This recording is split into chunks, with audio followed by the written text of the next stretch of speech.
Le Seigneur soit avec vous. Lecture de l'Évangile de Jésus-Christ selon saint Marc. Gloire à toi, Seigneur. En ce temps-là, Jésus quitta le territoire de Tyr. Passant par Sidon, il prit la direction de la mer de Galilée et alla en plein territoire de la Décapole. Les gens lui amenèrent un sourd qui avait aussi de la difficulté à parler. Il supplie Jésus de poser la main sur lui. Jésus l'emmena à l'écart, loin de la foule, lui mit les doigts dans les oreilles et, avec sa salive, lui toucha la langue. Puis, les yeux levés au ciel, il soupira et lui dit « Ephata », c'est-à-dire « ouvre-toi ». Ses oreilles s'ouvrirent, sa langue se délia et il parlait correctement. Alors Jésus leur ordonna de n'en rien dire à personne. Mais plus il leur donnait cet ordre, plus ceux-ci le proclamaient. Extrêmement frappé, il disait « Il a bien fait toutes choses, il fait entendre les sourds et parler les muets. » Acclamons la parole de Dieu. Louange à toi, Seigneur Jésus.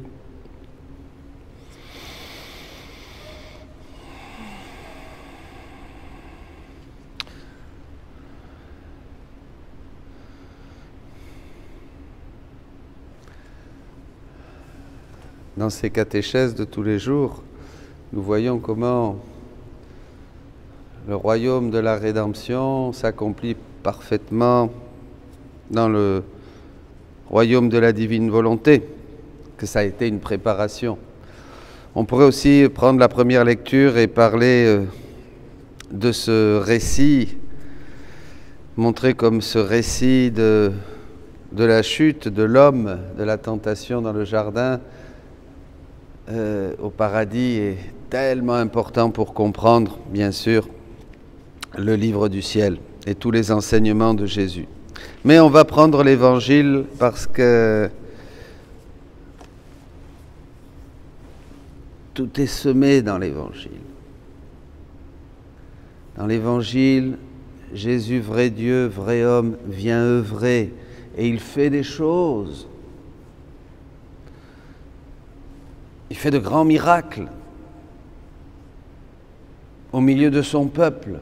Mais la signification de ces miracles va beaucoup plus loin, bien sûr. Il a fait bien toutes choses. Il fait entendre les sourds et parler les muets. Tout ce qu'a fait Jésus, ces miracles, ces prières, ces œuvres, durant son temps sur terre, n'était qu'une préparation au royaume de la divine volonté. Évidemment, ça ne voulait pas se limiter à quelques miracles, quelques aveugles, quelques sourds, quelques paralysés, quelques morts qui ressuscitent. Jésus demandait au Père, bien sûr. Quand il guérissait un aveugle, il demandait au Père que la lumière vienne de nouveau. Un sourd qu'il puisse entendre. Ephata, qu'il s'ouvre, que l'homme s'ouvre à tous ces mystères, à sa vraie vocation.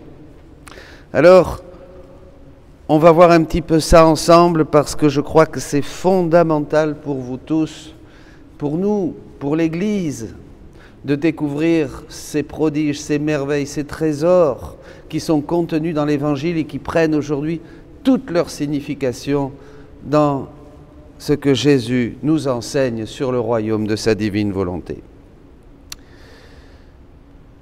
Je poursuivais ma ronde dans le Fiat suprême et arrivé aux actes accomplis par mon bien-aimé Jésus dans la rédemption, j'essayais de suivre pas à pas tout ce qu'il avait fait avec tant d'amour et de peine. C'est intéressant. Vous lisez l'Évangile et qu'est-ce que fait Louisa et qu'est-ce qu'elle nous invite à faire? Des rondes. Suivre pas à pas. Tiens. Alors qu'est-ce que c'est? Tiens, Jésus maintenant prêche. Ah, je le regarde, c'est beau, merci Jésus. Tiens, il va ressusciter Lazare. Alors je suis là, merci Jésus, c'est beau, Lazare sort, oh Lazare sort. bravo Jésus, merci Jésus, je t'aime Jésus, c'est merveilleux. Après, je ne sais pas moi, il va au jardin des Oliviers. Oh Jésus, je suis là avec toi, je te console, je prends tes peines, je baise chaque goutte de sueur, chaque goutte de sang qui coule de ton visage et de tout ton cœur. Je suis là de tout ton corps et de tout ton cœur. Je suis là Jésus. Vous voyez, on suit les actes. Jésus m'avait dit qu'il m'aimait si fort qu'il me faisait propriétaire de ses œuvres. Retenez ça, les rondes, propriétaire de ses œuvres. Jésus nous fait propriétaire de ses œuvres. On va arriver à l'évangile, ça va être exactement la même chose. Ses paroles, de son cœur, de ses pas, de ses souffrances, et que pas un de ses actes n'avait été accompli sans m'en avoir fait le don. Donc tout ce que fait Jésus dans l'évangile, c'est pour nous en faire le don aujourd'hui. Ah, ça c'est bizarre, alors comment ça peut se faire? Jésus seul pouvait faire tout cela, car il aimait en Dieu. Les créatures, par contre, donnent des biens extérieurs, les richesses de la terre, mais aucune ne donne sa propre vie. Ce qui signifie que c'est un amour de créature, un amour fini. Quand Jésus fait ses œuvres, il les faisait extérieurement, il y a 2000 ans, en pensant à notre temps historique. Mais en fait, qu'est-ce qu'il veut Jésus? Il veut nous donner ses œuvres, il veut nous donner ses miracles, il veut nous donner ses prières, il veut nous donner ses souffrances, parce qu'il veut nous donner sa vie. Il veut que nous fassions ce qu'il fait. Voyez, il ne veut pas seulement que nous regardions extérieurement, comme dans une méditation, on faisait ça pour exciter en nous la dévotion. Il ne veut pas seulement que nous regardions ce qu'il a fait dans l'Évangile. Là, il a guéri, par exemple, un sourd qui ne parlait pas très bien non plus, etc. Puis il en a guéri d'autres. Voilà. Il ne veut pas seulement que nous regardions ça et puis dire oh, bravo Jésus, c'est formidable. Non, il veut que nous soyons propriétaires. Pourquoi? Parce qu'il veut que nous fassions ce qu'il fait. Il veut que nous soyons des substituts pour prolonger son action d'une manière universelle et transtemporelle, partout. Donc il doit nous donner sa vie. Être propriétaire de quelque chose qui est divin, qui appartient à Jésus, c'est avoir sa vie. Vous comprenez? Pour agir comme lui. C'est ça. Quand on lit l'Évangile. Et c'est ça les rondes. Les rondes nous rendent propriétaires des actes de Jésus, des paroles de Jésus, de tout ce qu'a fait Jésus. Je vous donne ma vie et je vous la donne en abondance. Alors, je pensais ça. Et Jésus, elle continue à se poser des questions. Si cela est vrai, mon aimable Jésus devrait m'appeler lorsque je suis sur le point d'accomplir ces actes et de me les confier, afin de me les confier. Et lui, se manifestant à moi, me dit « Ma fille, tu dois savoir que la rédemption renfermait le royaume de ma divine volonté et que tous les actes que j'ai accomplis contenaient les deux royaumes, la rédemption et le royaume de la divine volonté.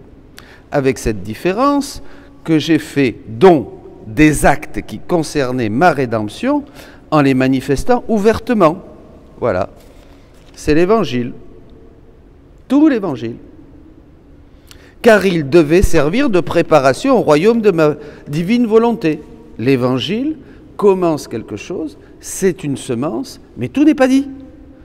C'est des signes qui vont signifier quelque chose que nous ne pourrons comprendre qu'aujourd'hui, dans le royaume de la divine volonté, grâce à Louisa. Vous comprenez? Parce qu'avant, on ne pouvait pas savoir, ça n'avait pas été révélé. Par contre, j'ai conservé en moi, comme suspendu dans ma divine volonté, tous ces actes, comme suspendus dans ma divine volonté, les actes en rapport avec le royaume de mon divin fiat. Alors là, évidemment, il faut s'arrêter un peu.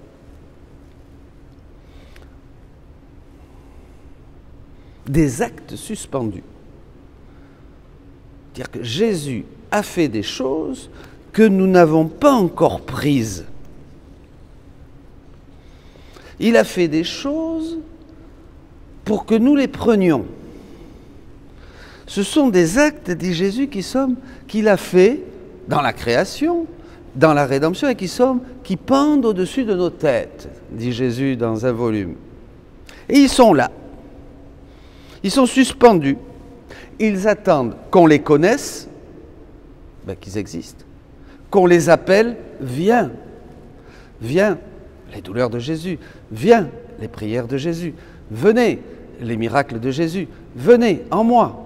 Ils attendent qu'on les prenne, qu'on les aime.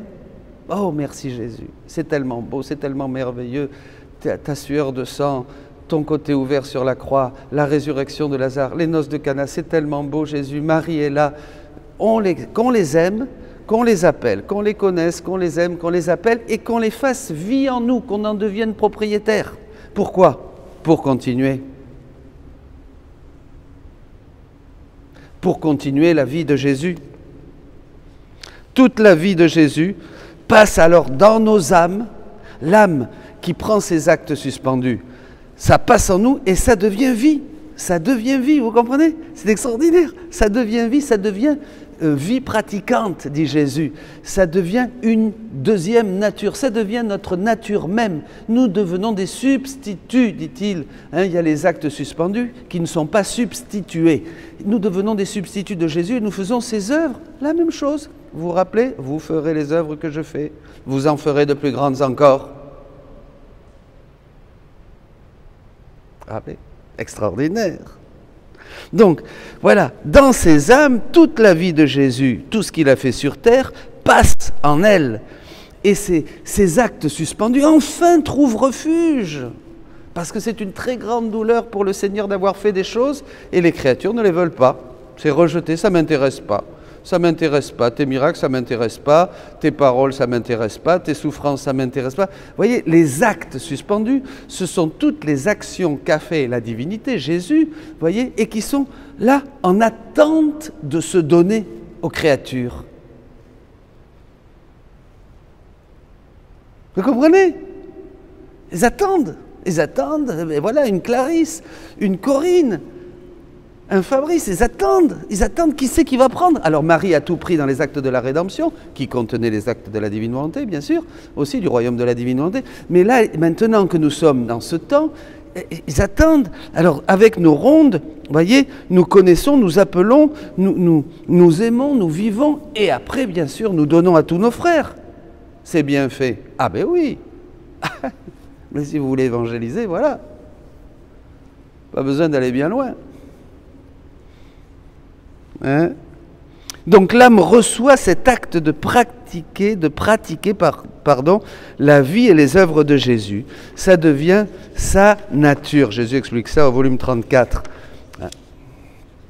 Vous comprenez? Alors ça c'est très très important. Hein? C'est des actes que Jésus a faits mais qui ne sont pas encore faits par nous. Mais il faut les faire. Il attend que les créatures viennent dans sa divine volonté pour dire, je prends tes actes, je prends ce que tu as fait ici, je prends ce que tu as fait là, je prends ce que tu as dit ici, je prends ta prière ici, je prends ta souffrance ici, là je prends cette douleur de Marie qui se sépare de toi, allez je prends ça, tout ça, voilà, je prends tout ça, je le fais mien et je le refais, je fais des vies divines. C'est ce qu'on appelle les vies divines. Et quelle douleur, dit Jésus, quand ces actes suspendus sont rejetés. Il souffre bien sûr.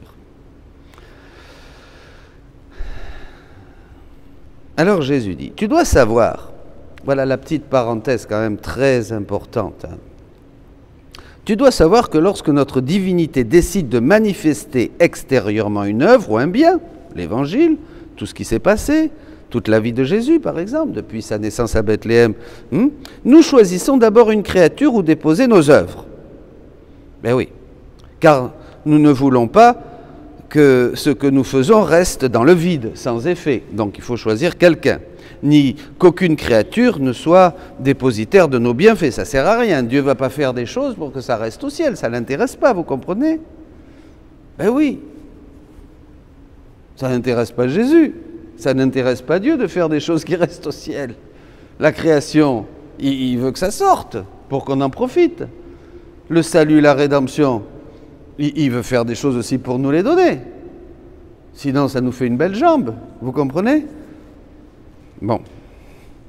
C'est pourquoi nous en appelons au moins une, si les autres créatures ingrates refusent de recevoir nos bienfaits, bon ben, il en est au moins une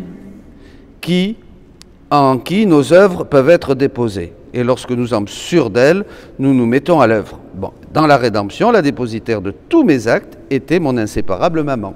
Jésus a tout donné à Marie, toute la rédemption. Elle est devenue co-rédemptrice, elle a tout fait avec Jésus. Hein, voilà, on peut dire que tout ce qu'a fait Jésus, quand j'allais respirer, pleurer, prier, souffrir et faire tout ce que j'ai fait, c'est elle que j'appelais d'abord pour recevoir mes respirations, mes pleurs, mes souffrances et tous mes autres actes que je déposais en elle. Après quoi, je respirais, je pleurais, je priais. Voilà. Cela aurait été pour moi insupportable et une souffrance plus grande que toutes les autres si je n'avais pas eu ma maman en qui déposer mes actes. Vous voyez, Dieu veut donner.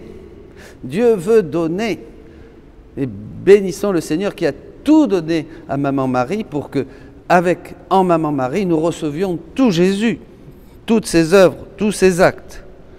Et comme tous les actes de la rédemption contenaient ceux des deux royaumes, ceux du royaume de la divine volonté, pardon, je t'appelais, toi, Louisa, déjà, et comme je déposais dans la souveraine reine du ciel tous les actes de la rédemption, je déposais en toi aussi tous ceux qui concernaient le royaume du Fiat suprême.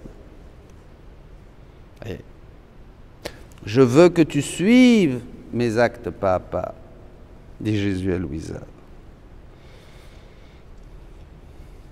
Pourquoi Jésus prie? Si je prie, c'est pour te faire le don de mes prières.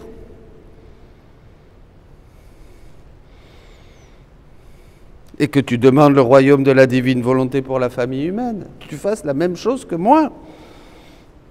Si je fais des miracles, nous y sommes, c'est pour te faire le don du grand miracle de ma volonté. Et par conséquent, si je donne la vue aux aveugles, si j'ôte l'aveuglement de la volonté humaine pour faire le don de ma volonté, si je rends l'ouïe aux sourds, je te fais le don d'entendre ma volonté, si je donne la parole aux muets, je te délie de l'incapacité de parler de ma volonté. Si je redresse la jambe d'un boiteux, je te redresse dans ma volonté. Si je calme la tempête en commandant au vent, je commande au vent de ta volonté humaine de ne plus agiter la mer Pacifique de ma volonté. Qu'est-ce que fait Jésus? En nous donnant ces actes pour que nous les répétions, nous devenons la vie de Jésus.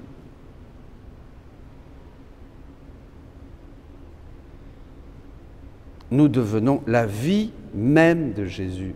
Nous nous multiplions. C'est Jésus qui se multiplie et c'est le royaume qui s'installe. Et nous faisons les œuvres de Jésus, les miracles de Jésus. Nous redressons les courbés, nous donnons la vue aux aveugles, nous faisons entendre les sourds, nous prêchons la parole de Dieu, nous allons partout, nous prenons ses souffrances, nous supplions le Père pour toute l'humanité. Vous vous imaginez la puissance d'une prière dans la divine volonté? Vous vous imaginez? C'est Dieu qui prie. Vous faites prier Dieu. Vous faites agir Dieu. Vous faites les œuvres de Dieu pour que le règne de Dieu descende sur la terre. C'est extraordinaire, mes amis. C'est fou. Jamais j'avais compris ça.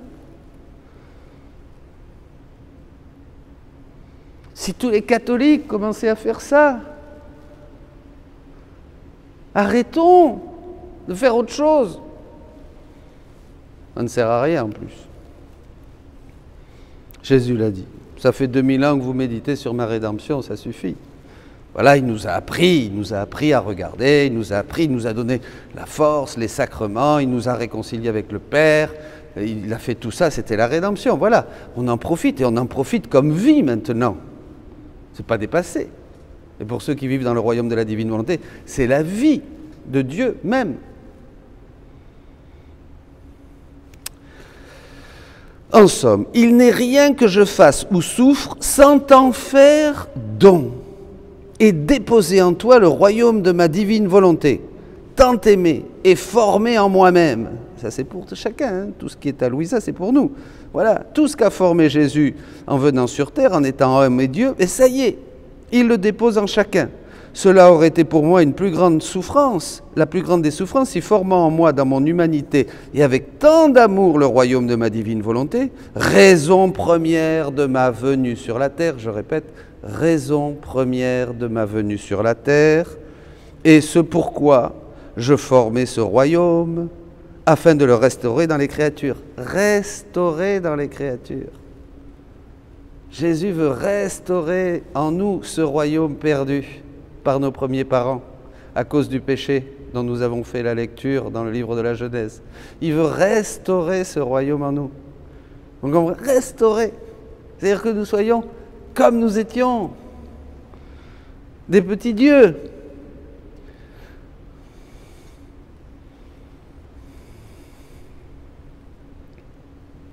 En regardant les siècles comme un seul point, alors là on passe à la mission de Louisa, je t'ai trouvé, l'élu. Et jusqu'à ce jour, je te dirigeais pour déposer en toi mes actes, afin de disposer en toi de mon royaume. Ça c'est très important. Louisa a la mission d'embrasser toutes les générations pour recevoir tous les actes que les créatures ont rejetés. Et elle va les faire au nom de tous. Vous comprenez? Elle va recevoir tous les bienfaits qu'ils contiennent.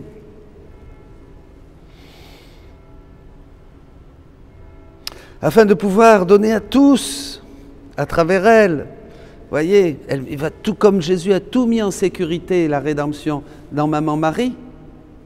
Il va tout mettre en sécurité, le royaume de la divine volonté, en Louisa. Toutes les grâces, les moyens abondants, les sacrements, etc., est suffisant pour que chacun puisse se sauver, se sanctifier. Ça a été donné dans la rédemption, pour qu'on soit sauvé, pour qu'on soit sanctifié. C'est extraordinaire. De la même manière, je mets tout en sécurité en toi. J'en fais tout autant pour le royaume de ma divine volonté. Je n'épargne rien, ni enseignement, ni grâce, ni attrait, ni promesse, afin que chacun puisse recevoir le grand bien de ma volonté et trouver en surabondance les moyens et les secours pour vivre dans un si grand bien. Et je termine avec ça, c'est tellement beau.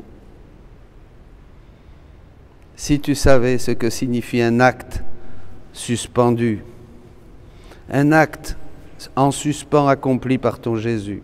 Oh, comme tu te dépêcherais de recevoir tout le dépôt de mes actes, afin de leur donner vie, car ils contiennent autant de vie divine, et comme tu te hâterais de les faire connaître.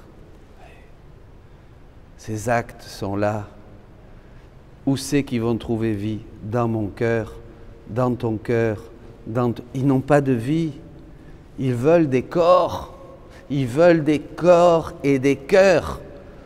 Vous comprenez? Pour trouver vie. C'est comme l'Eucharistie, elle est là. Dans ces espèces qui ne donnent rien. Le pain et le vin ne donnent rien de retour à Jésus. Aucune correspondance. Évidemment, c'est mort, le pain et le vin. Et Jésus est là. Donc, qu'est-ce qu'il cherche? Ton corps. Ton cœur. Afin que soit brisé le voile des apparences, la matière, et qu'il puisse trouver vie en toi pour que tu deviennes toi une vraie hostie, un autre Jésus, où il va pouvoir avoir enfin des mains, des pieds, des yeux, un nez, un cœur, une bouche, une respiration en chacun de nous. Voyez? Et c'est ce qu'on vit à la messe. Allez à la messe, allez à la messe, vivez. Vivez, vivez la vie même de Jésus. Soyez bénis.